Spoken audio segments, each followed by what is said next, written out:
Palapakan natin ang Panginoon. Yeah. I hope that we have an awesome time today sa ating pagsamba sa Panginoon. Nag-enjoy ba kayo mag-worship kay Lord?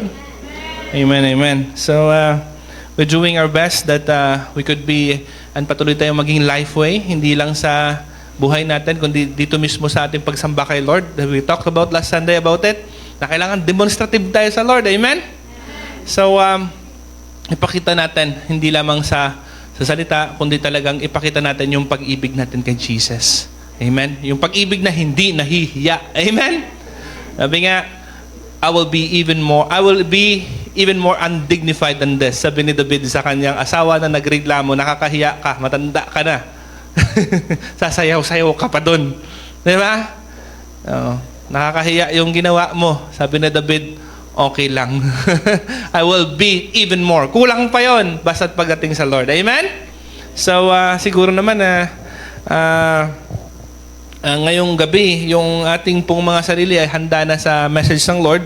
But I will take this time muna to get us the announcement a little bit. No? Kasi kanina nag-announcement na gusto ko pa rin i-reiterate kasi napansin ko, minsan, kailangan ulit-ulitin yung announcement para talagang huwag malimutan. Amen? Number 1, meron tayong Conquerors Night. So, next Friday. Not this Friday, next Friday. 24. 7 po talaga magsa-start. Sharp. Amen? Amen, amen. Kasi magiging 2 session yon. Okay? We'll talk about stronghold and deliverance. It is a very important topic and it's good na present po dapat ang lahat. Amen? Dapat andun tayo lahat. Isa ito sa 4 na activity natin the whole year. So, meron na lang tayong pangalawa na ito kasi yung una natin is Honor Nights. Guys, Conquerors Honor Night. Yung nag-honor tayo sa mga nag-serve. Tapos, we have this, Stronghold and Deliverance. Then we have Mission. Then we'll have Holy Spirit. Yes? Okay. So, pangalawa, siguro, malayo-layo pa, pero ganun talaga kasi naniniwala ako sa preparation. Meron tayong advance na announcement. June pa ito, 12. So, kung meron kayong mga lakad sa time na yan, cancel nyo na. Nauna na kami. Nauna na kami mag-announce. Nauna na tayo mag-schedule sa Lord, no? Sa church. June 12, meron tayong Family Day. No? We'll try our best to move it like a camp for sa mga youth natin sa umaga, sa may mga games natin, building doon. At sa gabi, pang YA yun, medyo matanda. Andun pa rin naman yung mga bata kung gusto nila, but more on YA focus naman tayo sa gabi. Amen? So wala pa tayong programs doon kasi malayo pa talaga. Basta importante yung announcement, andyan na. Prepare na kayo ng budget kasi baka kailangan natin ng mga 5,000 dito per person. Di joke lang. Ganun siguro. Prepare na kayo ng mga 350, 500 para nakaset na para mapag-ipunan. Amen?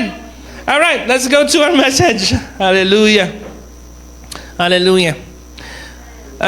Last Sunday we talked about, again, the faith that without love, a faith without love is a tragedy. Pinag-usapan natin last Sunday yon na ang isang pananampalataya na walang love for Jesus.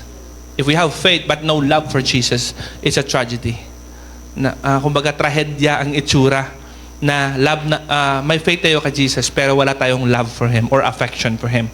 So dapat, na-learn natin na dapat ang love natin kay Jesus ay dinidemonstrate. Amen? Yes, dinidemonstrate. Hindi tinatago, hindi kinakahiya, dinidemonstrate. Pangalawa, dapat excellent, hindi yung least.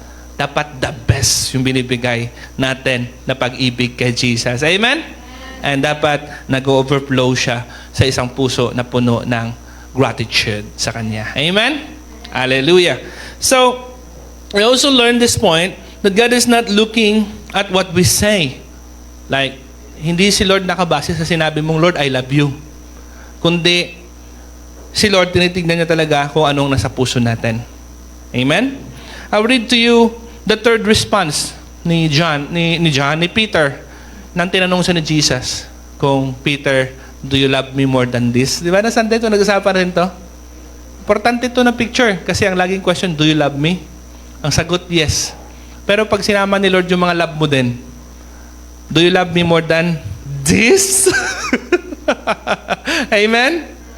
The point ng Lord. Sagot ni Peter, yes and yes. Pero sa pangatlong beses, the third time, Jesus asked Simon, son of John, do you love me? Peter was hurt. Because tatlong beses na to. Parang tatlong beses din kasi niya dinanay si Jesus eh. Amen? Then, he said to the Lord, sabi niya, he said, Lord, you know all things. You know all things. Do you believe that? Do you believe that God knows all things? Yeah, He knows your heart. He knows everything. He knows it better than you. Sabi niya, you know that I love you. That's the answer that we must go after. When we confess, Jesus, I love you. Search my heart. Check it. See. Kumbaga, alam mo lahat, Lord. Buksan mo yung puso ko, tignan mo. Ikaw ang laman. Amen? Ganun ba yun? Meron no mga unang panahon, meron ganung makata, di ba? Kahit buksan mo yung puso ko, alam mo, pangalan mong nakasulat. Ba't hindi? Mga times namin, ganyan yung mga, mga bar lines, mga bars yan, di ba?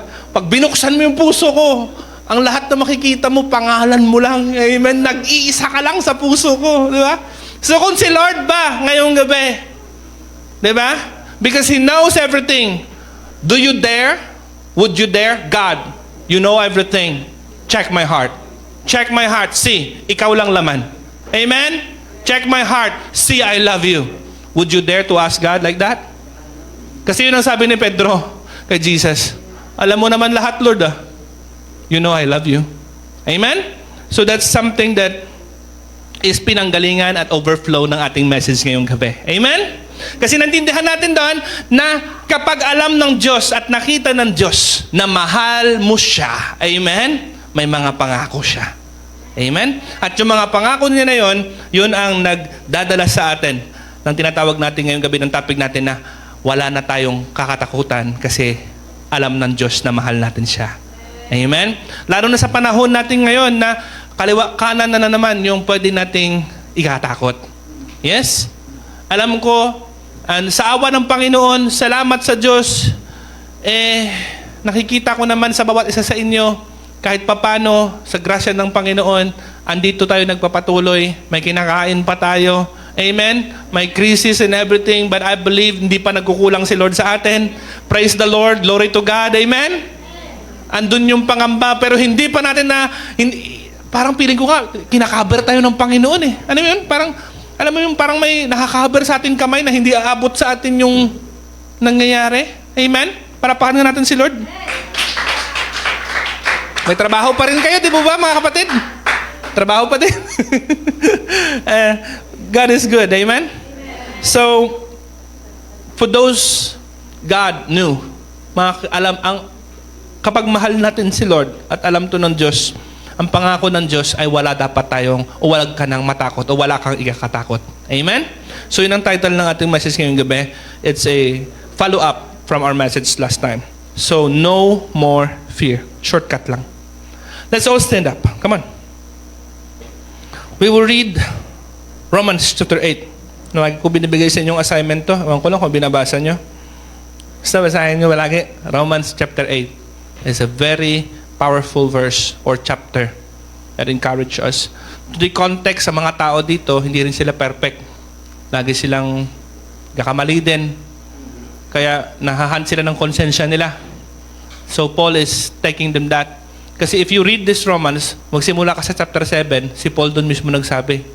Sabi niya, ako nga, nagagawa ko yung mga bagay na hindi ko dapat gawin. Ayaw ko namang gawin, pero nagagawa ko. Sabi niya, ang gusto kong gawin, hindi kong magawa. It is the flesh in me. Pero salamat na lang sa Diyos, may pag-asa at may kaligtasan kay Kristo. From that, dumiretso na sa chapter 8. Sabi niya dyan, there is no more condemnation in Christ. Amen? And I hope you can relate to that. And then in verse 17 of chapter 8, nakalagay dyan na mga tao na to, may present suffering sila. So sabi ni Paul, our present suffering cannot be compared to the glory that is about to be revealed. Doon nagsimula yung upload ng verse na to. Kaya para mag-gets natin. So we will read from verse 31. Sabi niya, what then shall we say in response to the calling, to the salvation of God that He have given in Jesus Christ. If God is for us, who can be against us?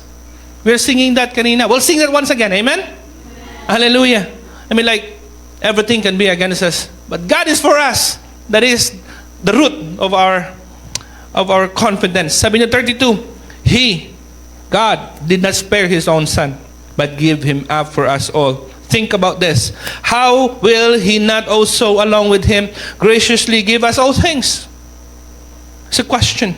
And this is a very challenging picture because Paul is presenting this like he is presenting a case in a courtroom. Para sa ditong abogado na naghaharap sa isang hukuman, inaabogado niya. Kumbaga, nagpipresent siya na ebidensya. Kaya ang kanyang approach is, who? What? He's questioning and challenging kasi ganun ang abogado. Tama? Tingnan nyo, in verse 33, sabi niya, who will bring any charge to those whom God has chosen? Do you know that God chosen you in Christ Jesus? Sabi ng Bible, for God chosen, He moved us to Jesus Christ. So we accept that choosing when we accept Jesus Christ. Amen? Tingnan nyo, sabi niya dyan, who will bring any charge against those whom God has chosen? It is God who justifies you. God chose you in Christ. He justifies you. You did not justify yourself. He justifies you. Sabi niya, who then is the one who condemns? Sino ngayon magkukundina? Grabe yung challenge niya, no? Sino ngayon ang magkukundina? Amen? No one. Christ Jesus, who died, more than that, who was raised to life, is at the right hand of God and is also interceding for us. So sino pa magkukondem? Then 35, sabi niya, who shall separate us from the love of Christ? Shall trouble, hardship, or persecution, or famine, or nakedness, or danger, or sword? Because siguro may isa naman siguro tayo dito na natamaan, di ba? So, will these things, if this thing happens, will this separate you from the love of God? Or from the love of Christ? Sabi niya 36, He gave an illustration. It is written, for your sake we face death all day long. We are considered as sheep to be slaughtered. So para tayong, anong sheep nakapila na sa slaughterhouse, nag-ready na para ikaling. Yes, katayin.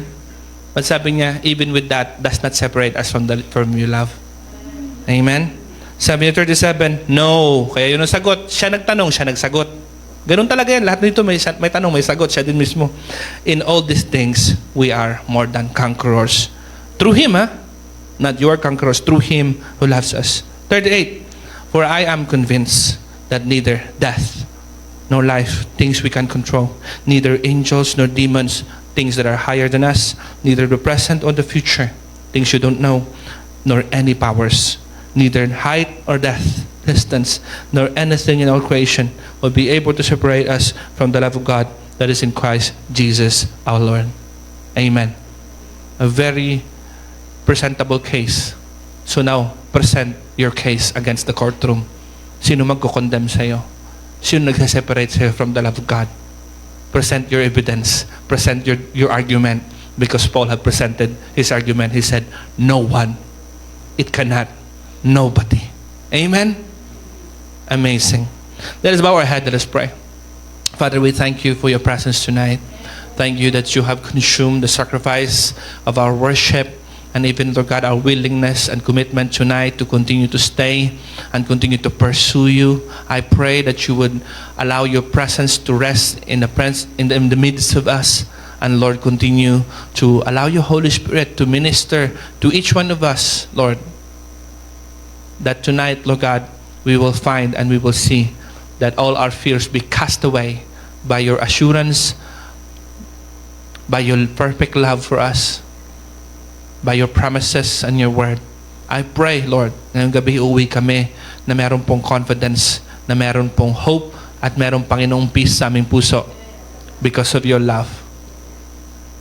I pray, Lord, na whatever cloudy, dark, hard, painful things ngayong gabi, Lord God, ay ma-overcome, Lord, ng iyong perfect love. Thank you, Jesus, for what you will do, Lord. You will do great things, Lord, to each one of us tonight. Thank you. In Jesus' name, amen. You may all sit down. Amen. Praise the Lord. Let's turn to your neighbor, left and right, front and back. Turn to your neighbor and say, welcome. Come on.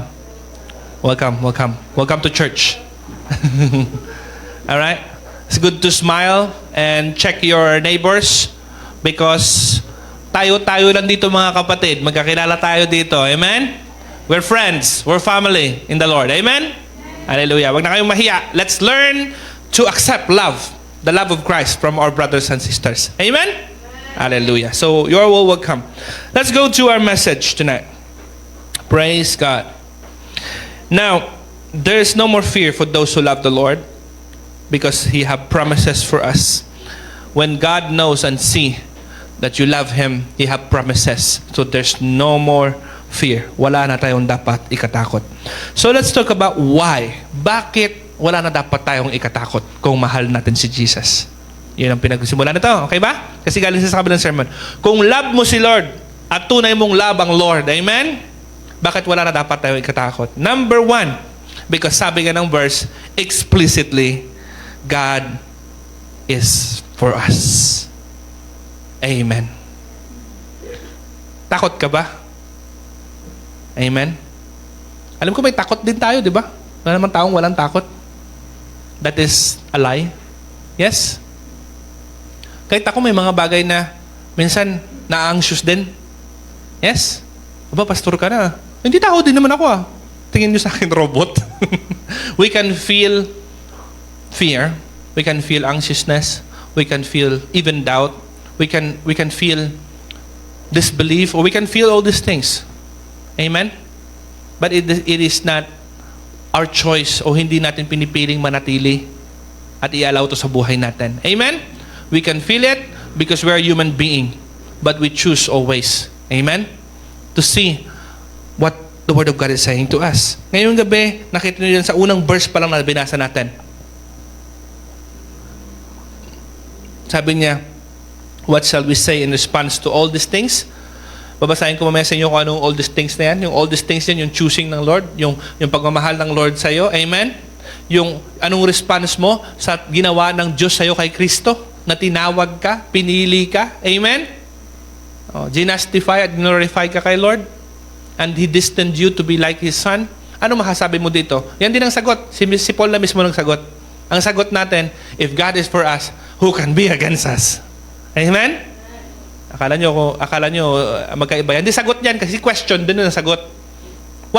Sabi niya, what shall we say in response to this? Ano doon sa sagot mo? If God is for us, who can be against us? Anong sagot mo dyan? Pwede pa ba tayong magkaroon ng fear? Dapat pa ba tayong matakotin? We may feel fear, but we should not be overcome by fear. Amen? Lalo sa crisis, lalo sa problema, lalo sa mga pinagdadaanan natin. Is human to feel pain, sorrow, amen? Fear and anxiousness. But the Lord is for us, so we will have no fear. Amen? So ang question, who can be against us? To be exact, it doesn't mean walang mag-a-against sa'yo. The verse is not implying na walang na mag-a-against sa'yo. Actually, if you see it, that's why hard, kasi may against sa atin. People could be against us. People could be used by the enemy to be against us. Do you know in this world, nobody is clapping because you're following the Lord? Yes? Do you know that as you follow Jesus, do you think the world is supporting you? Nope. Sabi ko nga, kala mo ba madami mga Christian, mga artista na Christian na at nagpo-post sa online, tingin nyo, ba marami nag-support sa kanila? Tignan yung comment section kung gano'ng kadami nagbabash. At nagsasabi ng kung ano-ano. And minsan nga Christian pa. Ang nagbabash. Sa iba, meron pang isang babae, diba, sabi niya, sa mga Christian na sumusunod kay Lord, o mga sa ano yan siya? Ito? Ano to? False teacher. Amen? Kaya ako, pag may nag-post ng picture ko, false teacher din yan. Aha, okay. Amen? It's fine. Because I'm not teaching you anyway. Hindi naman ako nagpunta dyan para puntahan ka sa bahay mo para turuan ka. Huwag ka karoon manood. Huwag mo karoon pakinggan. Huwag mo karoon yung follow. Wala akong problema sa akin. Diba? I'm pastoring this church. Amen? And we're doing live for people na hindi makapunta sa atin. Yes? Pag wala silang chance na makapunta sa church at makapanood sila. But I'm not doing live. I'm posting sa Facebook para i-follow na kung sino-sino. Amen? So, that's fine. People can be against us. People can persecute us. People can even make it hard for us to follow Jesus. People around us can even be the hindrance para hindi natin masunod si Lord. Sabi nga ng isang kasama namin ng kahapon na testify, sabi niya, minsan, pag nasa trabaho ka, kahit minsan yung mga boss mo, sila pa yung hindrance, makasunod ka kay Lord. Bakit? Kasi ayaw mo ng ganong bagay, pero ayain ka. Ay, wala kang magagawa, boss mo ang nag-aya. Diba? Minsan, mahirap tanggihan, pero kailangan mong tumanggi kasi, amen? At pag tumanggi ka, parang di ka kasama sa grupo. Amen? Parang ngayon, wanted ka ngayon sa, ay, walang pakisama yan. Di ba? Parang ngayon, bad person ka kasi hindi ka nagsama sa inuman, hindi ka sumama sa aya ng kwan, hindi mo pinagbigyan. Amen? Pero, that's why I'm saying, there can be things against us. That's number one, people. Next, of course, we have the accuser nang lagi nagko-condemn sa atin. Sino yon? Si Satanas. Amen? Yung kaaway natin. He never stop accusing you. Amen? In every moment, bawat palang kamali mo, diba? Lumagpas ka na ng unti sa guhit, andyan na agad siya. Minsan nga, wala ka pang nalagpasan eh. Nag-aakusa na siya. Amen? Yung mga bagay na tapos na, binabalik niya pa eh. Amen? Hallelujah. You know, recently I was been reminded, kasi sometimes when things get harder, listen to me, kung ang things sa buhay mo nagiging harder, nare-remind ka ng past mo eh. No? Alam mo, nag-remind sa'yo, nire-remind ka ng kaaway. Ayan kasi baka iparusa mo yan sa dating nagawa mo. Naalala ko, sabi ng Bible, sa Lord, pag pinatawad ka niya, wala na yun. Wash away na yun. Amen? Sabi ng Bible, the Lord does not keep a record of your wrong. Amen? I will repeat it again. The Lord does not keep. Hindi siya nagkikeep ng record of wrong. Amen?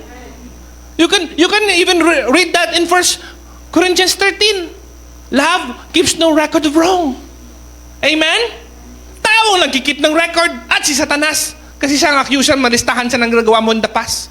But remind yourself, it's done, I've been forgiven. The Lord is up to bless me now. God is for me, not against me. Amen!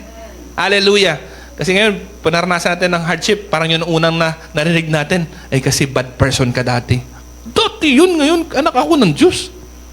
Ano yun, binabalik pa rin ng Lord? Ano yun, ulit tayo, Lord? Yes? And every time you fail, you think God is asking you again, ano kasi ganyan ka dati? And it's not God, it's the enemy. Amen!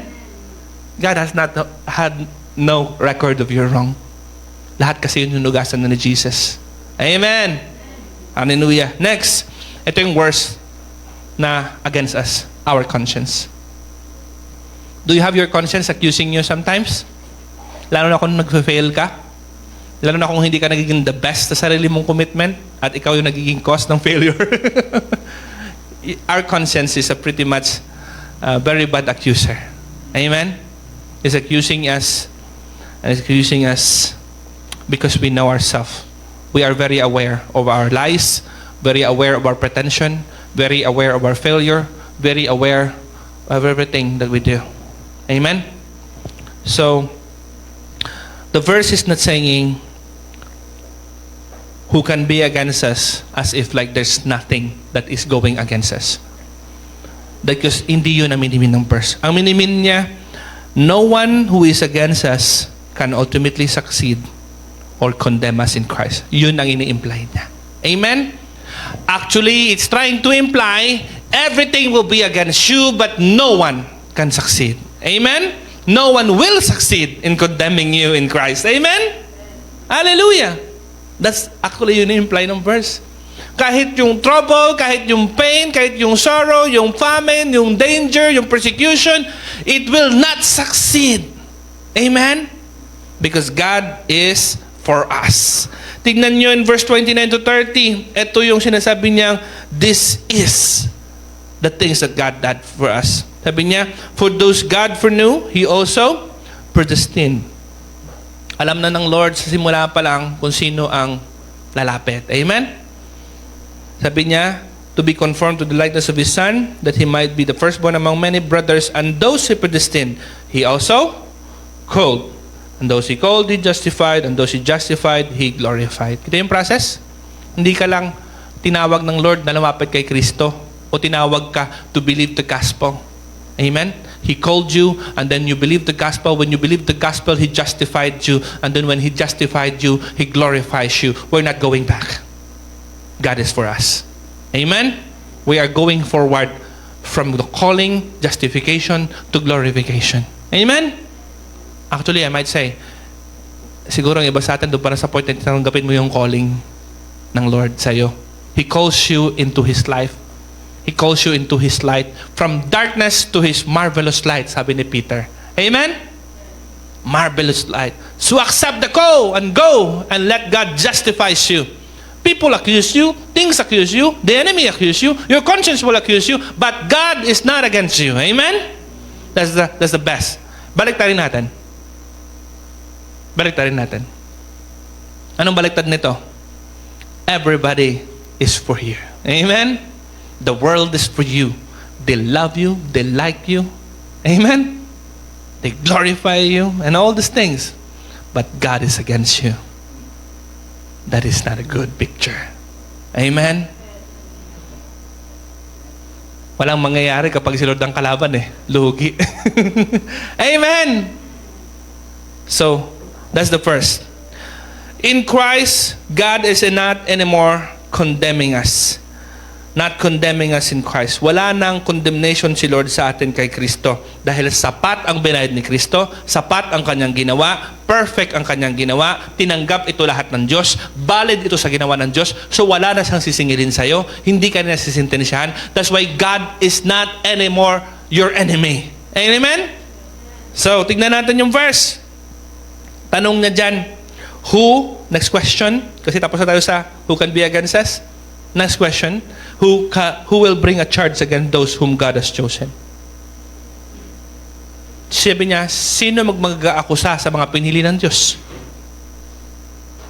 Again, I remind you, pinili ka ng Diyos kay Jesus. Amen? Nang pinili mo si Jesus, nagtiwala ka kay Jesus, tinanggap mo ang pagpili ng Diyos sa'yo. Amen? Ayun ang predestination na sinasabi ko. Pinili ka na ng Diyos noon pa. Kaya nasa yung option kung pipiliin mo rin ang pagpili ng Diyos sa'yo. Nang pinili mo si Kristo, pinili mo ang pagpili sa'yo ng Diyos. Amen? So tingnan mo yan. So sino pa daw ang mag-aakusa? It is God who justifies. To those He calls, He justifies. Sino ang nagpakatuwid sa atin ang justify na wala tayong sala? Yung ating bang ginawa? Yung ating bang good works? Yung iba bang tao? Yung patutuuban nila ay mabait yan? Hindi. Ang nag-justify sa atin si Lord. Amen? God is the one who said, you are justified, not because you did not sin, but Jesus paid for all your sins, so you are now justified. Amen? Hallelujah. In the matter, we are all guilty. Amen? All of us are guilty. But God justified us in Christ Jesus. Jesus died for our justification. So don't forget that. Don't let anybody accuse you. Walang valid na charge sa'yo kay Jesus. Amen? Ang tawag doon, chismis lang. Haka-haka lang nila yan. Walang power. Hindi pwedeng i-file as kaso. Amen? Hindi tatanggapin ng hukuman. Hindi tatanggapin ng korte yung kasong ipapile sa'yo kasi hindi pwede. Walang charge. Amen? Hallelujah. Verse 34, sabi niya, who is he that condemns? Sino ba nagkukondena sa'yo? Pangalanan mo. Turo mo. Sabi niya, Christ Jesus, who died, more than that, was raised to life, and is at the right hand of God, and is also interceding for us. Kita nyo, grabe yung proofing ni Paul. Tignan mo yung 4 points ni Paul sa pag-proof na hindi ka na at wala nang pwede mag-condemn sa'yo. Number 1, si Kristo namatay para sa'yo, bayad ka na. Pangalawa, Christ was raised from the dead. Tanggap na Lord ang payment, kumpleto. Amen? Next, Christ is in the right hand of God. Andun na sa langit. Amen? You have position and authority. The one who justified you and the one who paid for you. Amen? Next, He intercedes for you. So, sino pa magcha-charge? Grabe na mag-depend sa abogado talaga. Number 1, I present my case. Bakit hindi na siya pwedeng kasuhan? Number 1, number 2, number 3, number 4. So ngayon, sino pa? Okay, anong kaso mo? Grabe na. Kasi ang picture ni Paul dito para sa naghaharap sa husgado. Siya yung abogado. Amen? And he's defending your conscience, he's defending your heart, he's defending your mind from yourself, from fear, from the enemy, from the condemnation, from the charge. Amen? Yes, you are not perfect, but you are not condemned in the Christ Jesus. Amen? Amen? Hallelujah. Kaya sana mawala na sa atin ang focus ng religion na kapag perfect ka, doon ka lang ibibless ng Lord. Hallelujah. Eh di walang mabibless si Lord sa mundong to. Kasi walang perfect. Amen? Ang binibless ng Panginoon ay yung nagmamahal sa Kanya. Amen? Hallelujah. Sana wag po natin i-context na perfection ang ating ini-aim. Tapos, ay, pag perfect ako, bibless ako ng Lord. Hanggang mamatay ka. Doon ka pa lang maging perfect at makikita mo yung perfection. Habang buhay tayo, ang rason bakit ka pinagpapala ng Panginoon dahil mahal ka niya. At dahil mahal mo siya. Amen? So keep loving Jesus. Keep loving Him even though you are not perfect. Even though na may pagkakamali ka at pagkukulang ka, continue to love Jesus. Amen? Hallelujah. Next, loving us now.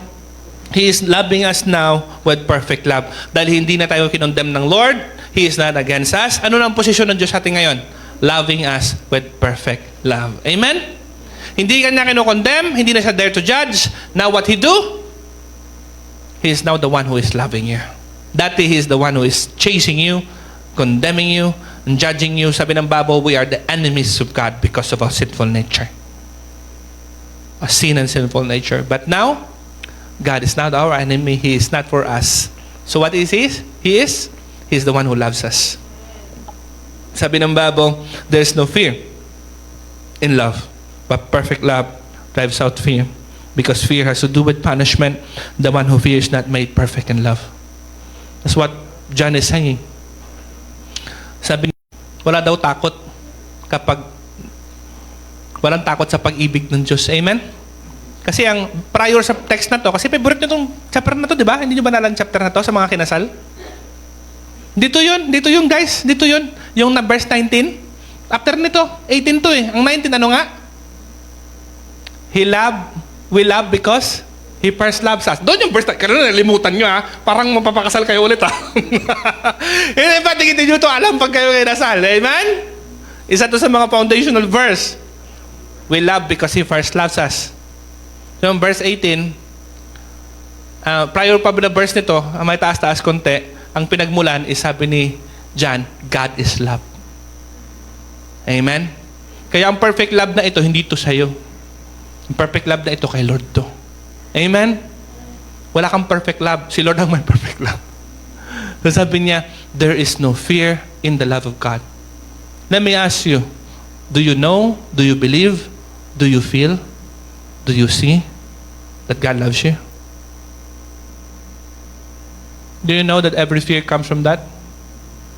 Tayo mga mamamatay, yung takot at minsan din nalimutan natin. Hindi natin naririnig o nawawala na sa pakiramdam natin. Sa mata natin yung pag-ibig ng Diyos. God loves you. Come on, sabihin mo sa katabi mo, God loves you. Yeah, even so, God loves you. Amen? So what John is saying, there's no fear in perfect love. There's no fear. Wala ka nang dapat ipangamba dahil hindi na si Lord against you. He now loves you. Amen? Dati yun nagalit si Lord sa'yo sa kasalanan. Pero dahil kay Jesus, hindi na si Lord galit sa'yo. Love ka ni Lord. Amen? Sabi niya, perfect love drives out fear. Fear may come in and He comes knocking. Pero ang nag-drive sa'yo palayo, shoo, layo. Bakit? Perfect love ng Lord. Andun. Amen? You can be anxious. Nakita ko yung kwan, parang wala na kami makain mamaya. Bukas, paano yung bigas? Paano yung Hello, paano si Kwan? Paano yung future? You can be anxious about that, but then you remember, God loves me. He will do the best. He will favor me. He will work everything good for my good. Amen? Amen? You are expecting as a person being loved by a marvelous God, by an awesome God, that He will do best on you. Amen? I will tell this to you. God will do good to you. He will do good to those whom He loves. Amen? Kayo nga, gusto nyo i-bless sa mga taong love nyo. Paano pa kaya si Lord? Hallelujah. Sabi niya, because fear has to do with judgment, and those who fear is not made perfect in love. Sabi niya, kung ikaw may takot pa sa puso mo, hindi pa mo pa na-feel at naranasan ang kumpletong pagmamahal ng Diyos o ang perpektong pagmamahal ng Diyos. Amen? This love is not just an emotional thing. It's complete. It's perfect. So, God is no longer condemning us. He is now the one who loves us perfectly. His love is ours, and this love that He has for us is the one that drives out fear. Kaya nga sabi niya sa verse 35, who shall separate us from the love of Christ? Yan ang next na action, di ba? Matapos niyang question, yung charge, yung sinong kaaway, sinong mag-aakusa. Ang next na question, sino ngayon maghiwalay sa iyo sa Lord? Wala. Amen? Sabi niya, shall trouble, hardship, persecution, famine, or nakedness, and danger of sword. This is not, they will not, it cannot separate you.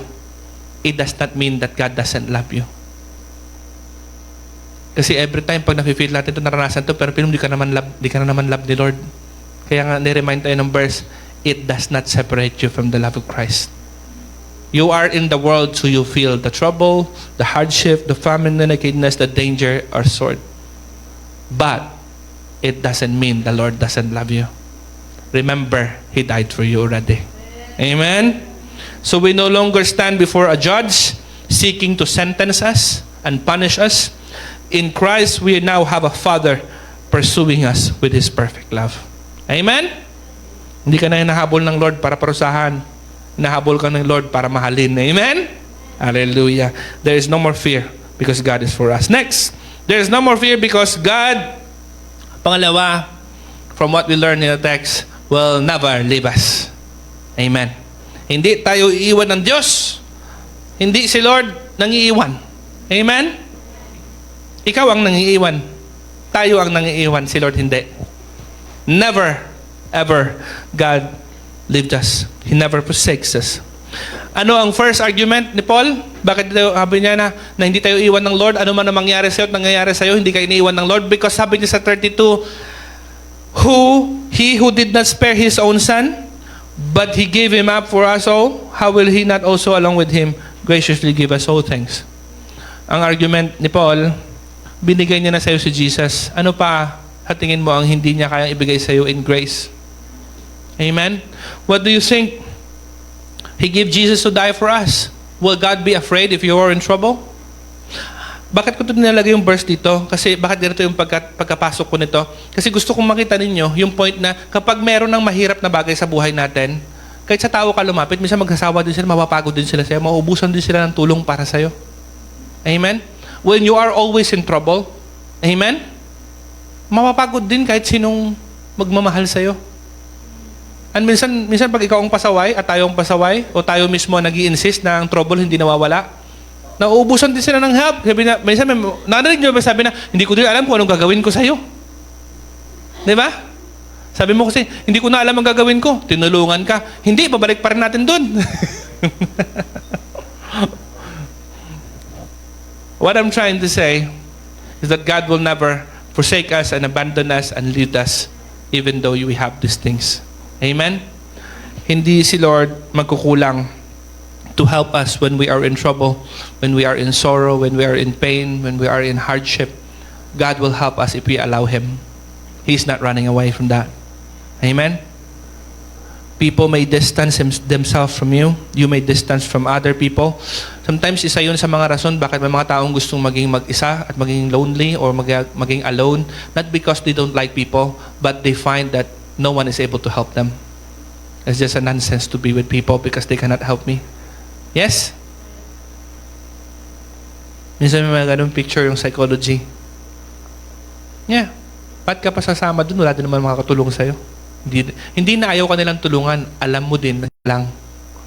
Kaya minsan, wrong din siya na picture kasi hindi tulong ang hanapan sa kanila. Ang sabi ng Bible, company. Amen? Company. They are not helping us because si Lord pa rin ang help. But their fire, their love for God will bring us company. Same fire that will move us to the help that we really need sa Lord. Amen? Next, remember this. God will never leave us because He is not losing in the storm. He is the king in your storm. The storm is not the king. Mukha lang yan. Kapag may bagyo at may problema, parang yun ang hari. Parang yun ang nagre-rain. Di ba? Kita nyo, pag may bagyo, lahat pasok sa bahay. Walang mamasada. Lahat tago. Kasi the storm is the king. Amen? But actually, the Lord is the king over the storm. Diba kinakanta natin to? Nung kanta ka to? Still, no? Father, you are king over the flood. Amen? So, might be the flood, might be the storm, whatever trouble, God is still king in that. Amen? But fear comes, and fear come to our heart if we think, pag nalimutan natin at nakita natin, ay grabe yung storm.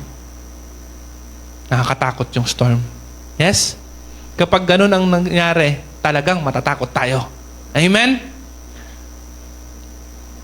Tignan nyo ang nangyari sa Mark 4, sa storm story. In verse 39, after nila ginising si Jesus, kasi natakot na sila sa storm eh. Babalik ta rin ba naman yung bangka? Diba? So ginising si Jesus, sabi niya, Teacher, wala ka bang pakialam? Mamamatay na kami. Wala ka bang pakialam? Mamamatay tayo. So bumangon si Jesus. Sabi niya, he got up, rebuked the wind and said to the waves, Quiet, be still. Then the wind died down and it was completely calm. Imagine that. If the storm is the king, why would they follow Jesus? Because they are not the king. It's Jesus is the king. Amen? They obey. They submit to authority. His authority. He said to his disciple, Why are you so afraid? Lord, mamamatay na ako eh. Siyempre, takot ako. Ano ba naman? Di ba obvious, Lord? Hindi ako marunong lumangoy. But He is asking that not because of the storm. He is asking, why are you afraid? I'm here. Amen? He's not asking, why are you afraid of the storm? He's asking, why are you afraid? I'm here. Magkasama kasi sila sa baruto eh. Doon sila sa bangka. Natutulog doon si Jesus. Takot na takot sila. Kasama nila si Jesus. Amen? Sakali man tumawag sila, patay sila lahat. Well, I don't think that is the will of God. Allow ng Lord dyan. Amen? Tuloy natin. Do you still have no faith? Then, 41, tignan nyo yung itsura. Anong nakita nila? They were terrified. Not of the storm. Noong una, takot sila sa storm. Noong una, yun ang dahilan bakit nila ginising si Jesus ang storm. Ngayon, may iba na silang kinatakutan. Mas nakakatakot para itong isa. Amen? Nakakatakot yung storm kanina. Pero, ano kaya ang feeling mo sa, ditong kasama pala natin. Yung storm kanina, napapatahin tayo. Sinusunod siya. Amen? Sino mo yan? They were terrified and asked each other, Who's this? Even the wind and the waves obey Him. So they become more terrified sa kasama nila sa kay Jesus. Kaya nga, importante ang fear of the Lord. When you have great respect for God, great awe and reverence for His kingship, His authority, and His majesty, even the storm will not let your heart be terrified. Hindi ka matatakot sa storm kasi alam mo, mas king si Jesus dyan. Amen? Hallelujah. So if you have storms, if you have troubles today and hardship, remember, hardship, storms, and trouble, they are not king. Jesus is king over that. Amen? He is reigning. He is not absent. He is not hiding. He is not losing. Remind yourself with this. Kasi parang feeling natin, panalo na ang kaaway kapag meron tayong problema. Diba? Actually, tayo nagbigay ng korona sa kaaway minsan. Kinukoronahan natin ang problema. Kinukoronahan natin ang ating pain, ang ating sorrow. Give the crown to Jesus. You can say, Lord, this is hard. but still you are the Lord. Amen? Sabi niya sa 35, nabasa natin yan kanina, hindi tayo ma-separate ng mga bagay na ito. And then he said in 37, now in all these things we are more than conquerors through Him who loves us. The same Jesus who died for us is the one who rules over every storm. So if He is King, then we let Him reign. Amen? Bakit we let Him reign? Because ang laging nangyayari, when trouble comes, the storm is the one who reigns in us. Tignan niyo yung nangyari ng bago nila ginising si Jesus. Nang dumating na ang squallow, ang storm, it came up, and the waves broke over the boat so that it nearly swamped. Sabi niya, muntik na at matataob na yung bangka nila. Tinataob ng storm. It nearly swamped. Nearly mataob na. Amen? Pero, si Jesus natutulog pa rin nandun. May unan pa. Tutulog. Sleeping on a cushion above. The disciple woke him and said to him, Teacher, don't you dare if we drown. Don't you care if we drown? So, you see, pinagharian na sila ng takot. Didn't see that they have the king. That the storm and the waves obey. Amen? I don't think that the storm and the waves have the permission to kill Jesus. I don't think so. I don't think so. Do you know why Jesus died on the cross? Not because anybody have a power to kill Him. He reminds us of that. Sabi niya, no one take my life from me. I lay it down on my own accord. Daan natin yan. Wala pong pumatay kay Jesus o walang kayang pumatay sa Kanya. Nilay down niya yung life niya. Amen? You think the Roman people killed Him? No. He let them kill Him. Amen? So I don't think that the storm and the waves have the authority and the power to kill Jesus. No one in all creation is able to kill Jesus. Amen? But He laid down His life for you. He allowed Himself, the immortal one. Amen? The all-powerful one. He allowed Himself to die for you. Imagine niyo yun. Kaya nga kinulot niya yung serve niya with mortality para mamatay siya. Kasi hindi siya pwedeng mamatay. Hindi siya able mamatay. Wala siyang kamatayan. Amen? Imagine that fact. And we think sometimes that the storm in our life, kaya niyang i-overcome si Lord. He is with you at the first place. But sometimes, we feel bad He is sleeping. Importante kasama mo. Amen? Just know, isa lang namang salita ni Jesus, tapos lahat yan eh. The storm can range for weeks, for months, for years. But at just one word, it will stop. It's just one word. Ilan ba sinabi ni Jesus doon? Isa-isa lang naman ah. Be still. Ano ba sinabi niya? Hoy, tama na! Ano yung Jesus name, Jesus name, Jesus name? Wala ang ganun. Sabi niya, quiet. Ikaw, waves, be still. They just obey. Just one word. You think, imagine mo kasama mo si Lord. Amen? Problema pag wala sa doon sa barko. Pag wala sa doon, yun talaga malaking issue. Ikaw mag-isa, amen? Hallelujah. Let Him reign. Sabi nga ng Philippians 4:6-7, we know this, do not be anxious. It is not a suggestion, it is a command. Do not be anxious.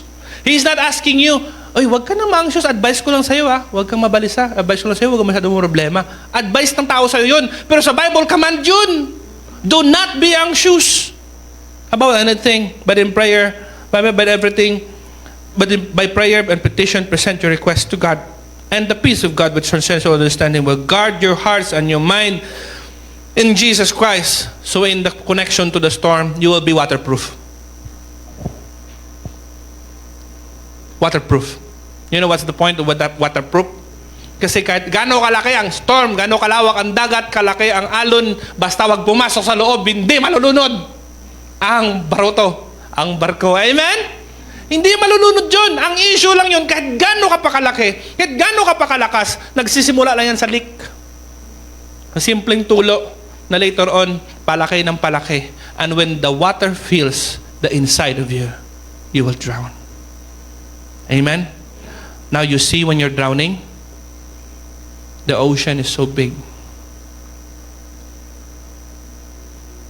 It will fill you, overflows you, overcomes you, because it gets at you.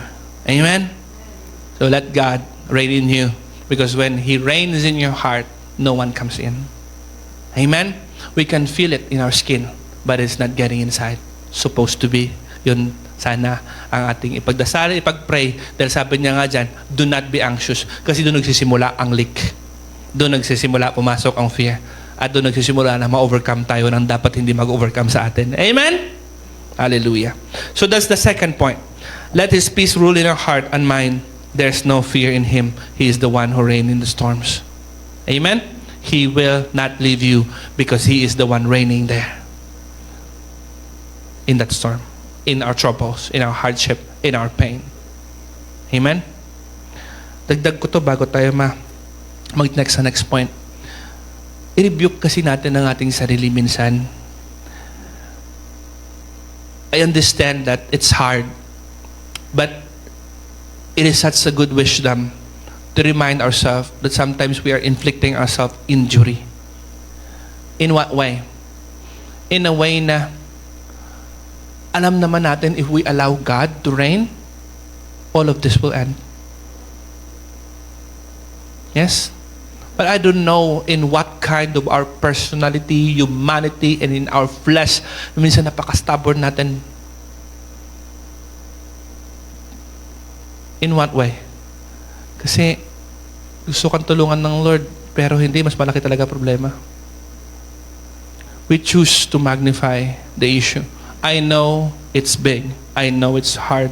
We see, we already understand that it is hard, it is painful, it is sorrowful, it is grieving. Yes? That you don't know what to do. We already know that. That is information. But please, stop magnifying it. Start magnifying the Lord. Let Him feel you. His greatness. He is greater than anything. Amen? Greater than anything. But if He feels you, it doesn't mean hindi real ang halabas. It doesn't mean hindi real ang hardship. It doesn't mean na kapag si Lord ang nag-reign, hindi ka na mahihirapan. Hindi ka na mahasaktan. It just means you will float. Amen? The oceans will not swallow you. You will not sink. You will weather the storm because the storm will end. Amen? Makatapos din yan. Ano yung pag natapos ng storm? Maganda din naman eh.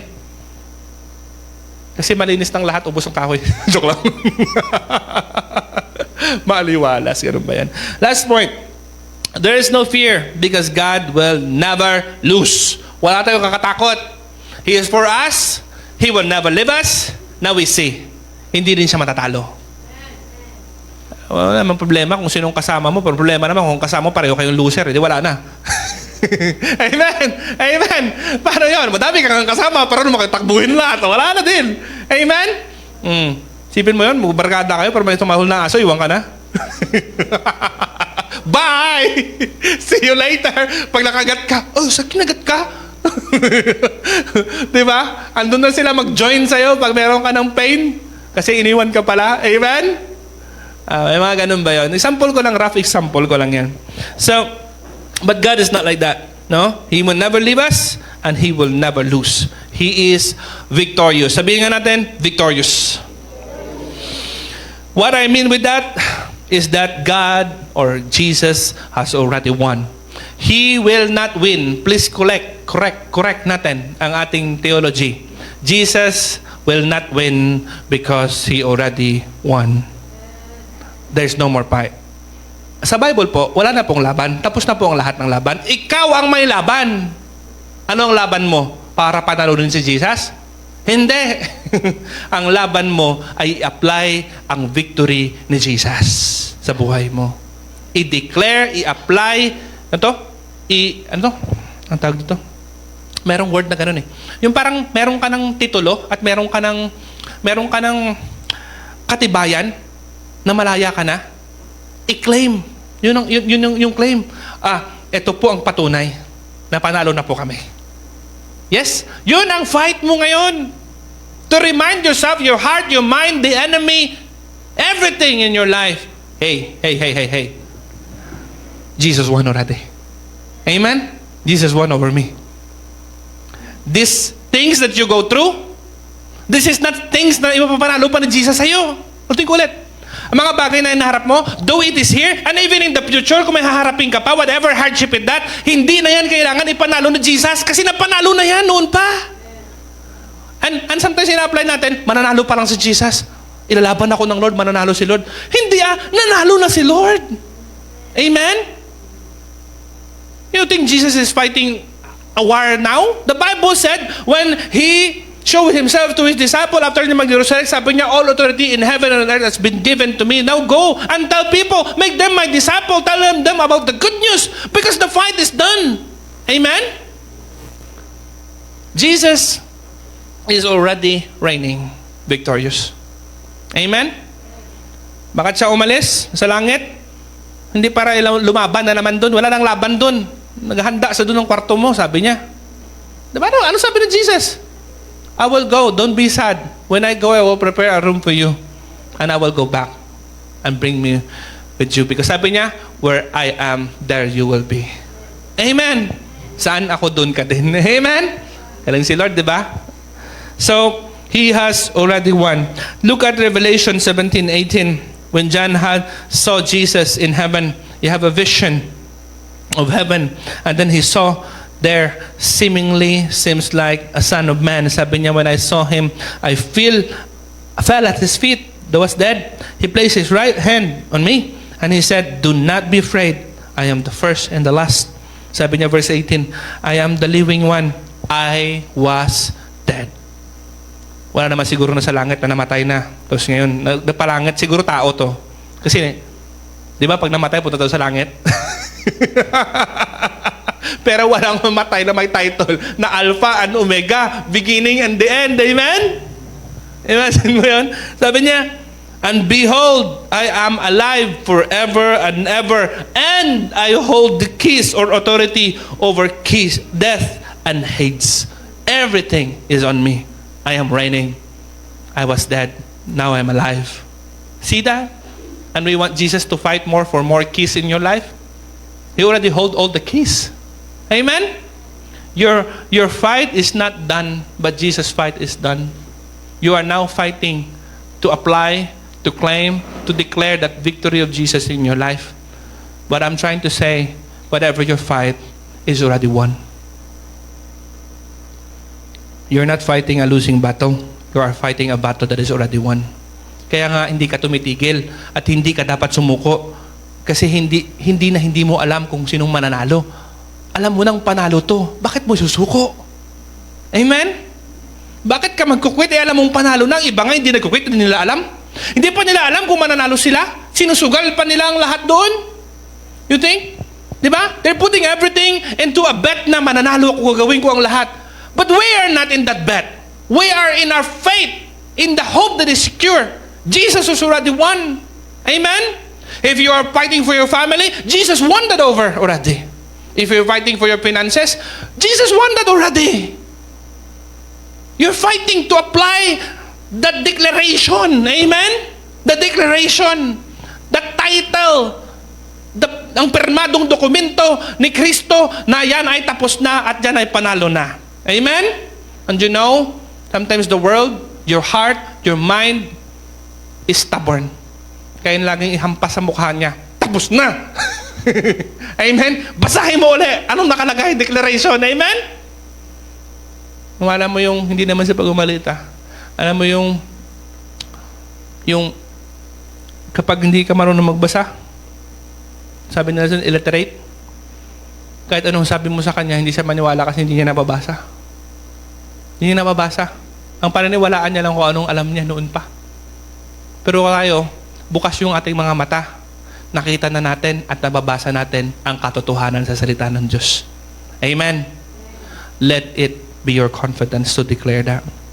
Nothing can overcome him, as I said kanina. Ang sagot ni Paul, will be anyone? Is there anyone that can separate us from the love of God? Ang answer, no. No. No one. Amen? Say it, no one. No one. In all these things, we are more than conquerors through Him who loves us. For I am convinced, look at ang mga mention ni Paul dito. Hindi lang ito normal things. Sipin mo, death nor life, kamatayan man o buhay, hindi tayo mahihiwalay kay Lord. In this life or in death, God will love us. Sabi niya, neither angels nor demons, present and future, nor any power, nor height nor depth, nor anything in all creation will be able to separate us from the love of God that is in Christ Jesus our Lord. No one and nothing can overcome the Lord. It will not stop Him from loving you. But you could stop allowing Him from loving you. Do you know that? Hindi si Lord mapipigilan ng mga bagay na to na naranasan mo. Pero pwede ikaw tumigil na ito yung i-allow natin sa heart natin. Amen? We can allow distance, we can allow death and life, we can allow powers and future and present. We can allow this to take our heart from loving the Lord. To not allow God to love us. Sometimes it's a good prayer and very simple prayer. Lord, love me. Amen. Lord, keep loving me. I'm hurt. Amen. Lord, I'm having hardship. Keep loving me. Amen. Show me your perfect love. Pour out your love on me. It's a good prayer. It's very simple. Sometimes kasi, hindi na lang tayo dumiretso sa kung ano talagang solusyon. Kasi sabi ng Lord, perfect life drives out fear, di ba? So Lord, medyo nangangamba yung puso ko ngayon. Medyo nag-ano yung love me more, Lord. Amen? Love me more. And you know, the Lord will take pleasure in loving you more. Amen? Sabi niya dun sa, nalimutan ko saan yun, I think it's in Peter.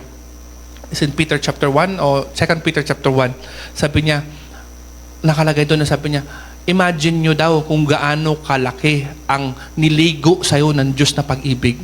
Kasi ang ginamit niya na word doon lavish. How much love He lavish on us. Hindi si Lord nagtitipid. Amen? Tayo minsan ang nagsasawa siguro. Nagsawa ba kayong mahalin ni Lord? Si Lord, di naman nagsasawa sa'yo eh. Kahit ganyan ang pagmumukha mo, joke lang. Di, pinapag-ising ko lang kayo. Tulog kayo. Amen! Kahit ganito tayo, hindi si Lord nagsasawang mahalin tayo. Kahit stubborn tayo, hindi nagsasawa si Lord mahalin tayo. So let's also be stubborn in asking God, Lord, love me. I'm such a needy person. I'm such a stubborn person. Love me more, Jesus. Amen? Yeah, the Lord will love you more. The Lord will say, it's my pleasure. Amen? My pleasure. Hallelujah. Do you believe that? God is love. Trust His victory. Yan ang last point natin. Ba't ang bilis na naman ang time na ito? Patapos na ako. Pero si Alex doon, dadagdagan niya sa dulo eh. Trust His victory. 1 Corinthians 15:57. But thank God, He gives us victory over sin and death to our Lord Jesus Christ. Victory over sin and death. Do you know what sin and death applies? Every trouble, every hardship, every pain, and every sorrow is caused by sin and death. Amen? But what He says here, thank God. Can you say it? Thank God. He will give us victory through our Lord Jesus Christ. Whatever sin and death came, amen, we will be victorious. You know, we were singing that song kanina, I'm gonna see a victory. It's not fake. It's a declaration of our hope. Because we believe Jesus already won. Amen? Do you know that you have victory? Then declare it. Do you have victory now? Yes, because sure ang victory ng Lord. Amen? Yan ang purposity sa Bible na, bakit panalo ka na ba ngayon? Yes. Pero parang hindi ka naman panalo. Hindi panalo na ako kasi sure na yung panalo eh. Amen? Yun po yung assurance natin. Alam na natin, ang sabi nga ng kanta natin, we know how the story ends. Para siyang story sa libro at pelikula. Sino, sabi ni San nanood siya doon sa last time ng Squid Game eh, buhay bang bida? O, buhay. Di ba? So alam mo na, pag nanood ka ulit, kahit ano pang mangyari na horror doon, wala na eh, buhay pa rin yun. Hindi mamamatay, immortal yan dyan. Oo. Oh, di ba? Cardo Dalisay daw sabi ni Pero nagets nyo, na importante kung alam mo kung ano itsura ng story. This story, your story, do you know how it will end? God knows how it will end. The end of it is His glory. So make sure you get to the end where you see the glory of God in your life. Amen? Hallelujah. I believe His glory will overcome every sorrow and every pain. It's all worth it if God is glorified. Amen? So we can continue to glorify the Lord even in our pain and sorrow and hardship and troubles. Praise the Lord. Victory is already given in Christ. The outcome is already decided. God does not fail. God does not lose.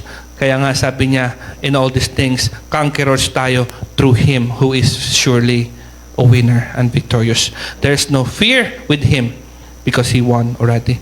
That is our message tonight. And for our challenge, we're gonna go back. Amen? In Psalms 91, babasahin ko ulit sa inyo ang binasa nating verse last Sunday. Ano sabi niya dyan? Because He loves me. Sino nagsabi niyan? Hindi tao, si Lord mismo. Si Lord ang nagbigay ng rason. Siya ang may cause. Ano yung cause? May rason siya. Hindi ikaw ang may rason, siya ang may rason. Because He loves me. Siya ang may because.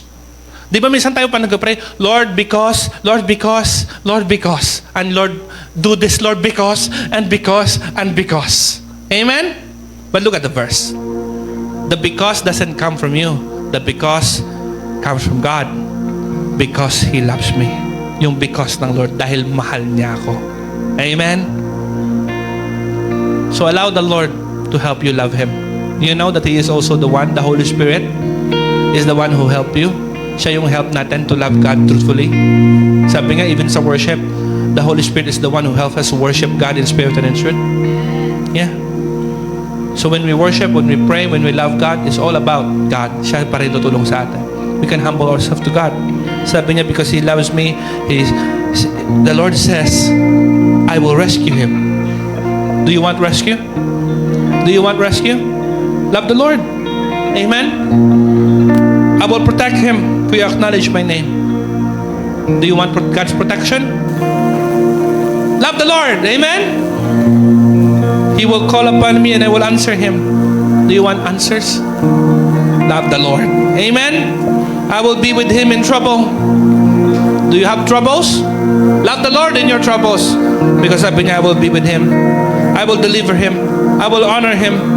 With long life I will satisfy him and show him my salvation. So if you want these things, love the Lord. That's what I'm trying to say, and my challenge sa inyo. Whatever you're going through, the answer is love the Lord. Love the Lord. Just love Jesus. Keep loving Jesus even if you are hurting. Amen? Keep loving Jesus if you don't know what to do. Keep loving Jesus. That's the only thing you can do. That's the only thing that is worthwhile, and there is a promise in there. Kung wala ka nang alam gawin, just keep loving Jesus. Amen? If you are so worried, keep loving Jesus. Amen? Amen? If you have such hardship today, you can see pain all over you. You're crying over your situation. Keep loving Jesus. No one can separate you from loving him. Amen? He will keep loving you too. And you will see a victory in your life. The Bible said in verse 28 of Romans 8, sabi niya, for those, sabi niya, we know that in all things, God works for the good of those who love him. Amen? Who have been called according to his purpose. Kita nyo yan? All work for good. Kahit yan, parang ngayon, dilubyo, parang hindi mo makikita, hindi mo alam kung ano pupuntahan, ano mangyayari. But keep loving Jesus. Because the Lord who knows everything, the Lord who creates this world and planned your life, the Lord who have the good plan for you, whose mind cannot be reached. Imagine the devil. He killed Jesus because he thinks his plan is good. But Jesus, when he died, we won because he died. Amen? Eh, hindi maabot yung plano ng Diyos. Kaya ang akala mo parang dilubyo kasi namatay na si Jesus and all these things is happening. But keep loving Jesus because everything works for good to those who love him. Kumbaga ang verse is saying, It is for your own good. Love the Lord, no matter there's no good happening in you. Amen? If everything goes bad, love Jesus. Amen? One more verse I want to share. In Genesis 50, there's a verse there na nagkita-kita na ang magkakapatid. Yung magkakapatid, anak ni Jacob. Yung kapatid nila si Joseph, siya yung may power doon sa Egypt. Binenta kasi siya ng mga kapatid niya. Amen? Ang pait na naranasan niya, sobrang sakit, na pwede siyang magalit, na pwede niya ipapatay mga kapatid. So takot na takot sa kanya. Pero nang nagkita sila, ito yung sabi ni Joseph, kasi na-understood niya yung plano ng Diyos. Isipin mo ba naman, mga kapatid mo, nilaglag ka sa balon, niiwan ka nila doon, tapos nung dumating na merchant, tininda ka pa nila. Imagine, ano kaya gagawin mo sa sakit na yon, sa pait na yon? Maghiganti ka ba? Pero si Joseph, hindi niya nakita maghiganti dahil nakita niya ang plano ng Diyos. Amen? The devil orchestrated, nasirain ang kanilang pagkakapatiran, nasirain ang buhay niya. Pero sabi ni Joseph, you intend to harm me, but God.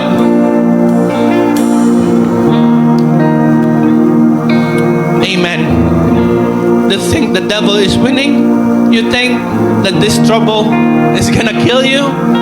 No, God intended for good to accomplish what is now being done, saving many lives. Yung kinakanta natin, the weapon is formed against you, but God can turn it for you. Akala mo, tulis na yung kaaway, tulis na siya sa pag-sharpen niya ng weapon against you. But the weapon forms against you, God will use it for you to bless you. Amen? Let's all stand up. Whatever happens, let's keep loving the Lord. Amen? Let's allow our heart to feel the love of the Lord Jesus Christ today. Let's sing this song. Let's declare to the Lord. Come on. Let's declare it. Let's declare the victory of God in our life. Amen? I invite you, brothers and sisters, to lift your hand one more time to God. Allow Him to turn your situation for His glory. Let God be glorified. In your trouble, pain, hardship, and sorrow, God can turn it for His glory. We don't know it. We don't know how, but it is not you who will turn it. Let Him turn it. Turn it. Let Him turn it. Amen? And we can declare with all our heart, ngayong gabi in faith, we're gonna see a victory here, Lord. I'm gonna see a victory here. Because the winner has been decided 2,000 years ago. You already won this battle. Yes. Yes. These things are meant for my bad. This things meant to destroy me. This thing is meant by the enemy to make me give up, to take away my courage, to take away my confidence, to take away my life, to take away my future, to take away my faith, to take away my love for you. But he will not prosper in the name of Jesus. Yes, he will not prosper. We will not prosper because you will win, Lord. You will win. You have won already. You have won already. So in this battle, Lord, we declare your victory. Your victory in the name of Jesus. We cast out every fear, every worries, everything, oh God, that distracts us. Every lies of the enemy, we cast it out from our heart in the name of Jesus. We declare your continuous, oh God, na pag-protect, Lord, sa aming pamilya, sa aming buhay, sa aming puso, sa aming isipan, Panginoon, sa aming pinagkakitaan, sa aming negosyo, Panginoon. And even in this time of crisis, we will see your victory. We will see your victory in our life, oh God. We will see your goodness upon goodness because, Lord, your victory is not up to people. Lord, hindi nakasalalay sa sitwasyon namin, hindi nakasalalay sa aming kakayahan, hindi nakasalalay sa tao ang iyong victory. Yung victory, Lord, have been done by your hands. And it's done and it's done. We declare that in the face of our trouble, in the face of our enemy, in the face of this crisis, Jesus won. We won. We're gonna see the victory. Strengthen us, Lord. Strengthen your people.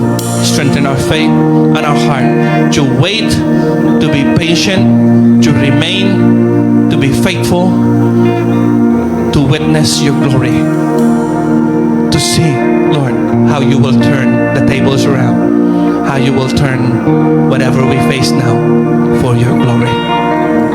Hallelujah. Thank you that it's not their intention that will be followed. It's not the purpose of the world or the enemy, but it is your intention that will be done. We do not know, but we believe. We know your heart enough. You love us perfectly. Thank you, Jesus. Thank you, Jesus. Lord, I pray in the name of Jesus for protection for everyone sa pag-uwi nila. Pag-ingatan mo po, Lord, ang bawat isa sa kanilang paglalakbay. I pray you will always and continue to clothe them with your perfect love. May they feel it, Lord, even in their downtime, in their sorrowful time, in their quiet times. May they find your love that transcends all understanding, Lord. Your peace that transcends all understanding to continue to guard their hearts and mind in Christ Jesus. I pray, Lord, sa pag-uwi namin, Panginoon, patuloy, Panginoon, makita namin ang pabor mo sa buong linggo. Because we know, and we know, Lord God, na Ikaw, you're after, not to judge us and punish us. You're after, oh God, hinahabol mo kami para pagpalain, Panginoon. Lord, chasing us with your perfect love. Amen. Hallelujah. Lord, thank you sa lahat ng ginawa mo ngayong gabi. Salamat sa buhay ng bawat isang andito, maging sa mga nanonood. Salamat, Lord, sa bawat naglingkod at nag-alay na kanilang buhay at ng oras sa oras sa gabi ito. Hallelujah. Sa iyo po ang lahat ng papuri, Panginoon. We continue to claim and declare your peace and love to us as we depart from this place. To you be all the honor and glory in the name of Jesus. Everybody say amen to the Lord.